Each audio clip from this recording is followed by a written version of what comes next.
नमस्कार। कहते हैं कि आंकड़े सिर्फ नंबर नहीं होते, वो कहानियां सुनाते हैं। तो आज हम 2011 की भारतीय जनगणना के उन्हीं आंकड़ों में छिपी कहानी को समझने की कोशिश करेंगे। एक ऐसी कहानी जो भारत की 1 अरब से ज्यादा की आबादी के बारे में बहुत कुछ बताती है।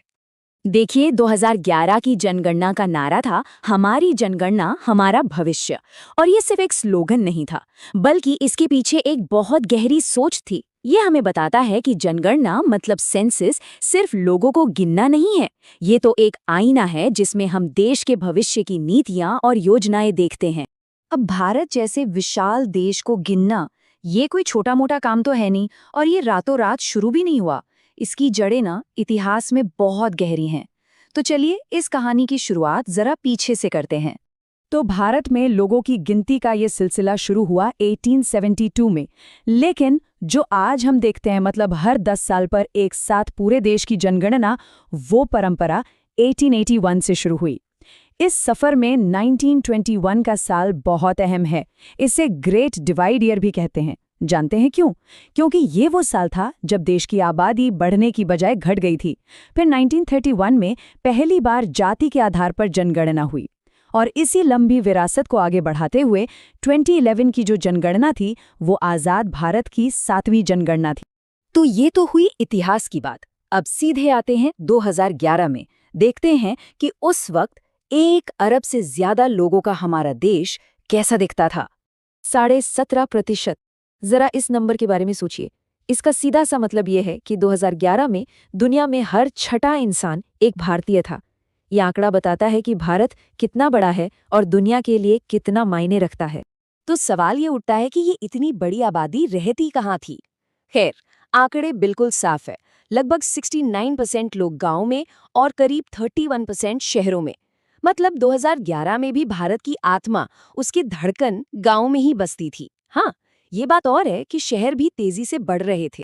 382 लोग प्रति वर्ग किलोमीटर, ये था भारत का नेशनल पॉपुलेशन डेंसिटी का औसत। लेकिन औसत शब्द ना कई बार पूरी कहानी नहीं बताता, क्योंकि सच तो ये है कि भारत के कुछ हिस्से लोगों से खचाखच भरे थे, तो कुछ एकदम शांत थे। असली कहानी तो इन औसतों के पीछे ही छिपी है। और यहीं से कहानी में असली मजा शुरू होता है, विरोधाभासों की कहानी। क्योंकि जब हम राष्ट्रीय औसत का पर्दा हटाते हैं, तो एक ऐसा भारत नजर आता है जहां हर आंकड़े के दो सिरे हैं और दोनों एक दूसरे से बिल्कुल जुदा। मिसाल के तौर पर साक्षरता को ही ले लीजिए। पुरुषों की साक्षरता दर थी 82% से ज्यादा और महिलाओं की सिर्फ 65%। ये सिर्फ नंबरों का फर्क नहीं है, ये अवसरों के फर्क की कहानी है। एक ऐसा फर्क जिसका सीधा असर देश के विकास पर पड़ता है। और जब हम राज्यों के लेवल पर देखते हैं, तो ये कहानी और भी ज्यादा कह सकते हैं नाटकीय हो जाती है। एक तरफ था केरला, जो लगभग 100% लिटरेसी के करीब था, और दूसरी तरफ बिहार, जो इस मामले में काफी पीछे था। अब जरा इस फर्क को देखिए, ये तो सच में हैरान करने वाला है। बिहार में 1 स्क्वायर किलोमीटर में 1100 से ज्यादा लोग रह रहे थे, और वहीं अरुणाचल प्रदेश में उतने ही एरिया में सिर्फ 17 लोग। सोचिए, एक ही देश के अंदर जमीन और इंसान के रिश्ते की दो कितनी अलग अलग तस्वीरें हैं ये। यही हाल आबादी के साइज का भी था। एक तरफ उत्तर प्रदेश, जिसकी आबादी दुनिया के कई बड़े बड़े देशों से भी ज्यादा थी, और दूसरी तरफ छोटा सा शांत राज्य सिक्किम। ये आंकड़े दिखाते हैं कि भारत असल में एक देश के अंदर कई देशों को समेटे हुए है। तो ये तो पूरे देश की एक मोटी मोटी तस्वीर हो गई। लेकिन भारत के सबसे बड़े राज्य उत्तर प्रदेश का क्या? उसकी अपनी कहानी क्या कहती है? चलिए, अब जरा जूम इन करते हैं उत्तर प्रदेश पर। एक ऐसा राज्य जो इतना बड़ा है कि अपने आप में एक देश कहा जा सकता है। ये टेबल देखिए, ये उत्तर प्रदेश की एक बिल्कुल अलग ही तस्वीर दिखाती है। देश का हर छठा इंसान यूपी में रहता था, और पॉपुलेशन का दबाव नेशनल एवरेज से लगभग दोगुना था। वहीं दूसरी तरफ सेक्स रेशियो और लिटरेसी जैसे सोशल इंडिकेटर्स में ये राज्य राष्ट्रीय औसत से पीछे था।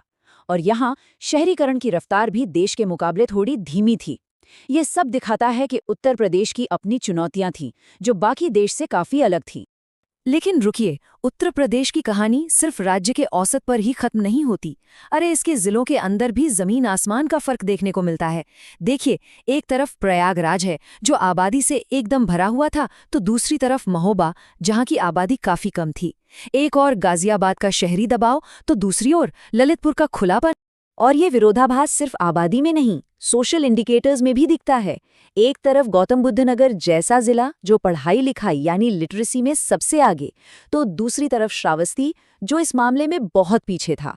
और अब सबसे दिलचस्प बात सुनिए, जो जिला गौतम बुद्ध नगर लिटरेसी में टॉप पर था, वही जिला सेक्स रेशियो यानी लिंगानुपात के मामले में सबसे पीछे था। ये दिखाता है कि विकास की कहानी कितनी सीधी नहीं होती, कितनी उलझी हुई हो सकती है।